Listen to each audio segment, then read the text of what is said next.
श्री स्वामी समर्थ. स्वामींची पूजा तर आपण सर्वच करतो, पण स्वामी आपल्या पूजेला पावतात आणि प्रत्यक्ष घरात वास्तव्य करतात. याचे काही वैज्ञानिक आणि काही आध्यात्मिक संकेत असतात. जर गेल्या 7 दिवसात तुमच्या घरात ही एक गोष्ट घडली असेल, तर समजा ब्रह्मांड नायक तुमच्या सोफ्यावर बसले आहेत. स्वामी समर्थ कधीच कोणाशी प्रत्यक्ष बोलत नाहीत, पण ते तुम्हाला संकेताच्या भाषेत मेसेज पाठवत असतात. स्वामींचे संकेत समजण्यासाठी तुमची श्रद्धा एक विशिष्ट लेवलला असावी लागते. जर तुम्हाला हे 3 संकेत मिळत असतील, तर समजा स्वामींनी तुमच्या प्रश्नांचे उत्तर पाठवलं. यातला 8वा अनुभव तर तुमच्या नशिबाचे दरवाजे उघडू शकतो. अनुभव नंबर आणि वेळेचा खेळ. तुम्ही घड्याळाकडे बघता आणि बरोबर 11:11, 22 किंवा 3 ते झालेले असतात.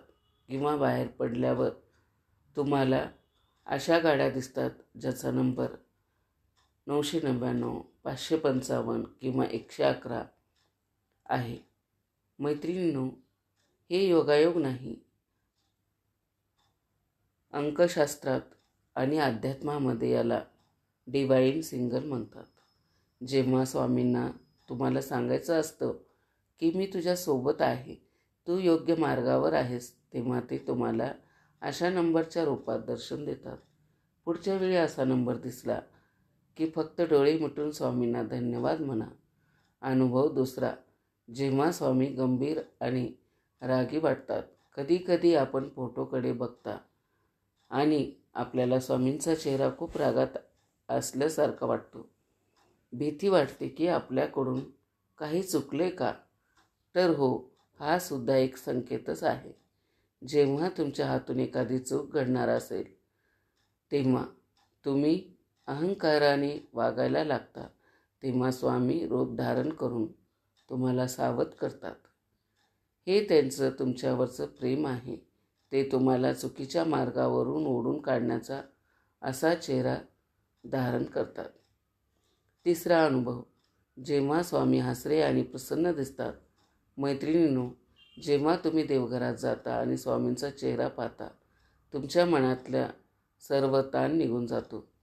तुम्हाला असं वाटतं की स्वामी साक्षात तुमच्याकडे बघून हसत आहेत. तेव्हा समजा तुमचं कर्म आणि तुमची सेवा स्वामींना मान्य झाली आहे.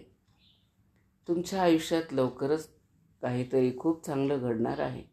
किंवा तुम्ही ज्या कामासाठी स्वामींना साकडं घातले त्याला स्वामींनी होकार दिला आहे. हा त्याचा आनंदाचा संकेत असतो. अनुभव चौथा. अनोखी व्यक्ती आणि तो एक शब्द. तुम्ही एक मोठ्या संकटात आहात. विचार करत बसलाय काय करू, आणि अचानक रस्त्याने जाणारी एखादी अनोळखी व्यक्ती, एखादा भिकारी, एखादं लहान मूल त्याच्याजवळ येतं आणि असं काहीतरी बोलून जातं जे तुमच्या प्रश्नाचं उत्तर असतं. समजा तुम्ही विचार करताय की मी हे काम करू का नको, आणि तेवढ्या शेजारून जाणारा माणूस मोबाईलवरून काहीतरी म्हणतोय, अरे करून टाक, काय होते बघू. समजा ते स्वामींनी त्या व्यक्तीच्या मुखातून दिलेलं तुमच्यासाठीच उत्तर आहे. स्वामी वाचा सिद्धीने तुमच्याशी बोलतात. अनुभव पाचवा. जेव्हा स्वामी चिंतित आणि शांत असतात. अनेक भक्तांना अनुभव येतो की स्वामींचा चेहरा खूपच शांत आहे, थोडा चिंतित असल्यासारखा वाटतो. हा संकेत तेव्हा मिळतो जेव्हा तुमच्यावर एखादं संकट येणार असतं, पण स्वामींनी हे संकट स्वतःवर घेतलेलं असतं. ते स्वतः शांत राहून तुमच्या कर्माचं फळ भोगत असतात. अशा वेळी स्वामींना विचारा महाराज मी काय सेवा करू, आणि फक्त स्वामी समर्थ जपत राहा. विज्ञानाला हे कदाचित मानसिक भास वाटतील, पण अध्यात्मात त्याला भावदर्शन म्हणतात. तुमचं मन ज्या फ्रिक्वेन्सीवर असतं, स्वामी त्याच रूपाने तुम्हाला दर्शन देतात. तुमचं आणि स्वामींचं नातं किती घट्ट आहे हे यावरूनच सिद्ध होतं. अनुभव 6वा. नववेदांचा दिव्य संवाद. अनेकदा असं घडतं की नैवेद्य दाखवण्यापूर्वी अन्नाचा वास सामान्य असतो, पण स्वामींनी अर्पण करून जेव्हा तुम्ही तो प्रसाद म्हणून घ्यायला जाता तेव्हा त्या अन्नातून एक वेगळा गोड आणि मनाला प्रसन्न करणारा सुगंध येतो.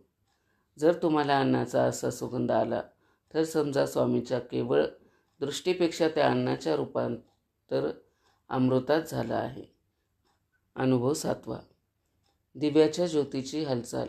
नैवेद्य अर्पण करताना जर स्वामींसमोर असलेल्या दिव्याची ज्योत अचानक मोठी झाली आणि नाचू लागली तर तो स्वामींचा होकार आहे. स्वामींना जेवण आवडलं आणि ते तुमच्या सेवेवर प्रसन्न आहेत हे सांगण्याचा त्यांचा मार्ग आहे. अनुभव 8वा. ब्रह्ममुहूर्तावर अलार्मशिवाय जाग येणे. Biologic clock. अनेकांना अनुभव येतो की रात्री कितीही उशिरा झोपले तरी पहाटे 3, 5 किंवा 4:30, 3:15, 4:30, 4:45 या दरम्यान जाग येतो. डोळे उघडल्या सर्वात आधी जर स्वामींचा हा विचार मनात आला तर समजा स्वामींनीच तुम्हाला साथ दिली आहे. त्या शांततेच्या तुम्हाला अचानक घराचा आवाज मोठा वाटू लागला किंवा वातावरण एकदम जड वाटत असतं, हे तुमच्या घरातील पॉझिटिव्ह एनर्जी वाढल्याचं लक्षण आहे. अनुभव 9वा. सोशल मीडिया फीड आणि स्वामींचे चित्र, डिजिटल मिरेक्स. आजच्या काळातला हा सर्वात भन्नाट अनुभव आहे. तुम्ही टेन्शनमध्ये असता आणि इंस्टाग्रामवर स्क्रॉल करत असता आणि अचानक स्वामींचा एक फोटो येतो ज्यावर लिहिलेलं असतं, काळजी नको करू, मी बघून घेईल. तुम्हाला वाटतं हा योगायोग आहे.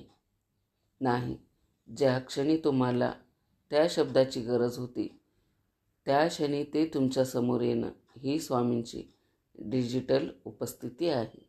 स्वामी तुमच्या मोबाईलच्या स्क्रीनवरून तुमच्याशी संवाद साधतात. अनेक भक्तांना अनुभव येतो की रात्री देवघरात छोटा दिवा असताना स्वामींच्या मूर्तीची सावली भिंतीवर खूप मोठी दिसते. ही सावली म्हणजे स्वामींनी तुमच्या संपूर्ण घराला घातलेला सुरक्षेचा बेडा आहे. जर तुम्हाला कधी असं वाटलं की स्वामींची सावली तुमच्या दिशेने झुकली आहे तर समजा तुम्ही सुरक्षित आहात. महाराज स्वतः तुमची राखण करतात. आता तुम्ही आठवून पहा, तुम्हाला स्वामींचा फोटो शेवटचा कधी हसरा दिसला होता किंवा तुम्हाला कधी स्वामींच्या डोळ्यात पाणी दिसल्याचा भास झालाय का? या 8 पैकी कोणता अनुभव आला असेल तर कमेंटमध्ये त्या अनुभवाबद्दल फक्त एक शब्द लिहा. प्रचिती बघूया किती लोकांना स्वामींनी स्वतः मेसेज पाठवलाय. आणि हो, स्वामींच्या आठवणीत तुम्हाला हा व्हिडिओ मी शेअर केला पण कसा वाटला नक्कीच कमेंट करून सांगा. चॅनलवरती जर नवीन असाल तर चॅनलला सबस्क्राईब करा. शेवटपर्यंत माझा व्हिडिओ ऐकला त्याबद्दल आपल्या सर्वांचे मनापासून आभार. श्री स्वामी समर्थ.